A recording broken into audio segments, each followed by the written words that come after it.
नमस्कार दोस्तों।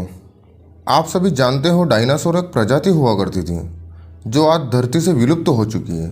लेकिन जब हम डायनासोर के बारे में सुनते हैं तब हमारे दिमाग में यह सवाल जरूर आता है कि डायनासोर का अंत कैसे हुआ, डायनासोर कैसे मरे। यह एक ऐसा सवाल है जिसका जवाब हर कोई जानना चाहता है, क्योंकि यह प्रजाति हर किसी के लिए अनेक सवाल खड़े करती है। इस वीडियो में हम आपको बताएंगे कि डायनासोर धरती से कैसे विलुप्त हुए। उससे पहले आपने अभी तक हमारे चैनल को सब्सक्राइब नहीं किया है तो जल्दी कर दें, ताकि ऐसी ही रोचक जानकारी आप तक पहुंचती रहे। डायनासोर काफ़ी विशाल हुआ करते थे। शायद अगर ये विलुप्त न होते तो धरती पर मानव जीवन भी संभव नहीं हो पाता।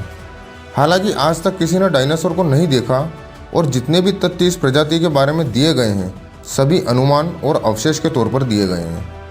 जब डायनासोर का युग हुआ करता था उस समय मानव जाति इस धरती पर अस्तित्व में थी ही नहीं।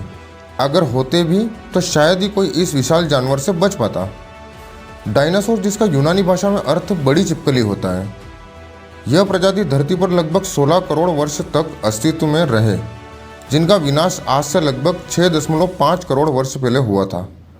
डायनासोर भी कई प्रकार के हुआ करते थे। जीवाश्म वैज्ञानिकों ने डायनासोर के अब तक 500 विभिन्न वंशों और 1000 से अधिक प्रजातियों की पहचान की है और इनके अवशेष पृथ्वी के हर महाद्वीप पर पाए जाते हैं। आप लोगों को शायद जानकर हैरानी हो, लेकिन सभी डायनासोर मांसाहारी नहीं होते थे। कुछ डायनासोर की प्रजाति शाकाहारी भी होती थी। सभी डायनासोर का आकार विशाल नहीं होता था। कुछ डायनासोर मानव आकार के तो कुछ मानव से भी छोटे होते थे और कुछ डायनासोर उड़ने वाले भी होते थे। डायनासोर इस धरती पर लगभग 16 करोड़ साल तक अस्तित्व में रहे, लेकिन मानव ने अभी तक सिर्फ 25 लाख साल गुजारे हैं। उस हिसाब से डायनासोर ने हम इंसानों से 64 गुना ज़्यादा समय धरती पर व्यतीत किया है। डायनासोर धरती के हर महाद्वीप पर रहते थे, यहाँ तक कि अंटार्कटिका में भी उनके अवशेष पाए गए हैं। कुछ डायनासोर की पूंछ 45 फीट से भी ज़्यादा लंबी होती थी, जो भागते समय उनका संतुलन बनाने में मदद करती थी। किसी को नहीं पता एक डायनासोर का जीवन काल कितना होता था, लेकिन कुछ वैज्ञानिकों के हिसाब से यह लगभग 200 साल तक जीवित रहते थे। सबसे बड़ा डायनासोर का अंडा बास्केटबॉल जितने आकार का होता था और जितना बड़ा अंडा उतनी मोटी उसकी बाहरी खोल। इस वजह से अगर इससे भी ज़्यादा बड़ा अंडा होता तो शायद डायनासोर के बच्चे इससे बाहर ही नहीं निकल पाते। सबसे पहले धरती पर मांसाहारी डायनासोर ने जन्म लिया, उसके बाद सर्वाहारी तथा शाकाहारी डायनासोर ने जन्म लिया। ज़्यादातर डायनासोर शाकाहारी ही होते थे। शाकाहारी डायनासोर अपनी सुरक्षा के लिए एक साथ झुंड में रहना अधिक पसंद करते थे। ज़्यादातर मांसाहारी डायनासोर अपने 2 पैरों पर भागते थे। इससे उन्हें भागने में आसानी होती और अपने दोनों हाथों से शिकार भी कर लेते। लेकिन ज़्यादातर शाकाहारी डायनासोर अपने चारों पैरों का इस्तेमाल करते थे। इससे उनका भारी भरकम शरीर संतुलित रहता था। डायनासोर अक्सर चट्टान भी निगल लेते थे। यह चट्टान उनके पेट में भोजन को पीसने में मदद करती थी। पहले पृथ्वी पर डायनासोर का राज था और अभी इंसानों का है। हमने देखा कि कोई भी प्रजाति धरती पर हमेशा के लिए राज नहीं कर पाई, जैसे कि डायनासोर। तो क्या इसकी संभावना है कि आगे चलकर धरती पर इंसानों का राज ना हो और कोई अन्य प्रजाति या सभ्यता का राज हो? जी हाँ, यह बात बिल्कुल सत्य है। हमारी पृथ्वी की एक कैपेसिटी है। अगर उसकी कैपेसिटी से ज़्यादा इंसान हो जाएंगे तो प्रकृति उसको खुद ही नष्ट कर देगी। जो हमारा जियोलॉजिकल टाइम स्केल है उसके अकॉर्डिंग हर एनिमल का एक गोल्डन एज है। मतलब उस टाइम पर वो अपने जीवन के पीक पर, मतलब चोटी पर होता है, पर धीरे धीरे वो खत्म होता जाता है। जैसे कि हर चीज़ की अति खराब होती है, उसी प्रकार धरती पर मानव जीवन की अति हो जाने पर हो सकता है नेचर उसे खत्म कर दे। तो चलिए जानते हैं कि आखिरकार इतने विशालकाय और भारी भरकम डायनासोर का अंत कैसे हुआ। आज से लगभग 6.5 करोड़ साल पहले धरती पर मौसम सामान्य था। समुद्र की ठंडी हवा और बड़े बड़े पेड़ थे। चारों तरफ डायनासोर के चिल्लाने और चीखने की आवाज़ें थी। जब डायनासोर की सारी प्रजाति धरती पर बड़े आनंद से अपना जीवन गुजार रहे थे, तब 10 करोड़ साल पहले ही इनकी किस्मत लिखी जा चुकी थी। 10 करोड़ साल पहले एक छोटा सा एस्टेरॉइड का टुकड़ा जो सुदूर अंतरिक्ष में आ रहा था और वह पृथ्वी से लगभग 20 करोड़ मील दूर मंगल और बृहस्पति ग्रह के बीच बने क्षुद्र ग्रह में घूम रहे एक एस्टेरॉइड से टकराता है। इस टकराव से उस बड़े एस्टेरॉइड की दिशा बदल जाती है और वह क्षुद्र ग्रह से निकलकर सीधे पृथ्वी की ओर 22,000 मील प्रति घंटे की स्पीड से बढ़ने लगता है। जब यह एस्टेरॉइड पृथ्वी से लगभग 3,84,000 किलोमीटर की दूरी पर था, तब धरती से शायद डायनासोर का अंत ना होता। यदि यह एस्टेरॉइड पृथ्वी के उपग्रह चांद से टकराता लेकिन नीति को कुछ और ही मंजूर था, इसलिए यह बड़ा एस्टेरॉयड चांद के बहुत ही नज़दीक से गुजर गया।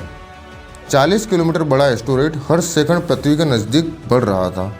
जब यह एस्टेरॉयड पृथ्वी के वातावरण के संपर्क में आया तब इसकी रफ्तार करीब 70,000 किलोमीटर प्रति घंटा हो गई थी। पृथ्वी के वातावरण में घुसते ही घर्षण के कारण यह एक भयानक आग के गोले में बदल गया।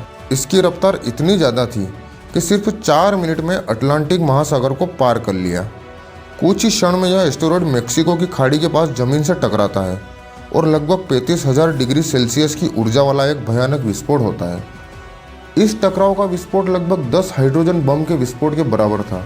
यह विस्फोट इतना शक्तिशाली था कि इसके टकराते ही धरती की लाखों टन धातु अंतरिक्ष में चली गई। टकराव वाली जगह पर करीब 180 किलोमीटर चौड़ा और 20 किलोमीटर गहरा गड्ढा बन गया। 16 मिनट 40 सेकंड के बाद इस टकराव की वजह से धरती के अंदर चारों ओर बहुत ही बड़े भूकंप आने लगे। इस वजह से समुद्र की विशालकाय लहरों का निर्माण हुआ और एक के बाद एक सुनामी की लहरें चारों ओर बढ़ने लगी। भूकंप के कारण धरती पर मौजूद सभी सक्रिय ज्वालामुखी बाहर निकल गए, जिसकी वजह से हर जगह पर डायनासोर और कई सारे जीवों का विनाश शुरू हो गया। धरती के महाविनाश की प्रक्रिया आरंभ हो चुकी थी। इस भयानक विस्फोट से रेडिएशन की मात्रा इतनी बढ़ गई कि इसके 800 किलोमीटर के दायरे में आने वाले सभी जीव पूरी तरह जलकर खत्म हो गए। अब आपके मन में सवाल आ रहा होगा कि उड़ने वाले डायनासोर तो उड़कर बच निकले होंगे, तो वो कैसे खत्म हो गए?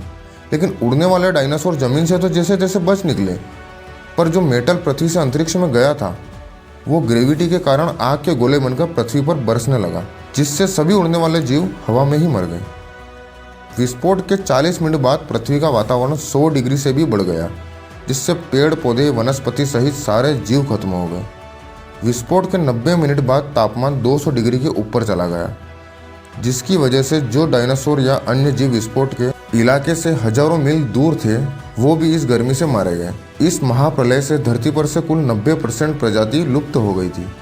औसतन जो 10% जीव बच गए थे उनमें से भी सिर्फ वही जीव जिंदा रह सके जिनका वजन 25 किलोग्राम से कम था। इसका कारण यह था कि इस महाप्रलय की वजह से धरती पर सभी वनस्पति और जीव नष्ट हो चुके थे, जिसकी वजह से ये बड़े जानवर अपना पेट नहीं भर पाए और मारे गए। यह महाप्रलय नए और छोटे जीवों के लिए बहुत ही लाभदायक था। इस प्रलय में केवल मैमल्स प्रजाति बच गई थी। अब मैमल्स क्या थे और कैसे बच गए? मैमल्स यानी कि स्तनधारी जीव, इन्होंने खुद को इस महाविनाश से बचा लिया था। अत्यंत गर्मी से बचने के लिए वो जमीन के अंदर रहने लगे और जिंदा रहने के लिए उन्होंने सब कुछ खाना शुरू कर दिया था। धीरे धीरे जब धरती फिर से सामान्य होने लगी और फिर से नए पेड़ पौधे उगने लगे थे, धरती पर जो जीव बचे थे उनमें से अलग अलग प्रजाति की उत्पत्ति हुई। उनमें से कई सारे जीव थे जिनके हाथ पैर हमारी तरह ही थे। उनके शरीर में धीरे धीरे बदलाव होता रहा और वो अब सीधे खड़े होकर चलने लगे थे। वातावरण में लगातार बदलाव होने की वजह से धरती के 2 बड़े भाग आपस में टकरा गए और हिमालय जैसा बहुत ही बड़ा पर्वत उत्पन्न हुआ। वह वही शिखर है जो दुनिया का सबसे बड़ा शिखर, जिसे हम माउंट एवरेस्ट के नाम से जानते हैं। इस पर्वतमाला की वजह से मौसम का पैटर्न बदलने लगा, जिसके चलते पृथ्वी ठंडे होने लगी और इसमें गिरने वाला बर्फ आगे चलकर कई सारी नदियों के निर्माण का कारण बना। ओलिगोसीन इपोक में करीब 2 करोड़ साल पहले ग्लोबल कूलिंग हुई, जिसके चलते घास के मैदान बढ़ने लगे और जंगल घटने लगे। तब ऐसे जानवर विकसित हुए जो खुले मैदान में रहने योग्य थे और इन्हीं में दूसरे जानवर को खाने वाले जीव भी मौजूद थे। यह प्रक्रिया करोड़ों साल तक चलती रही और फिर अलग अलग तरह के जीव इस धरती पर पैदा होते गए। इंसान भी इन्हीं में से एक है। हाँ तो दोस्तों, हमारा वीडियो कैसा लगा हमें कमेंट करके ज़रूर बताएं और हमारे चैनल को ज़रूर सब्सक्राइब करें। और अगला वीडियो आप किस टॉपिक पर चाहते हैं हमें कमेंट करके ज़रूर बताएं। हम पूरी कोशिश करेंगे आपके टॉपिक पर वीडियो बनाने की, और जिसका भी टॉपिक अच्छा होगा उसे हमारे चैनल पर शॉर्ट आउट दिया जाएगा। धन्यवाद।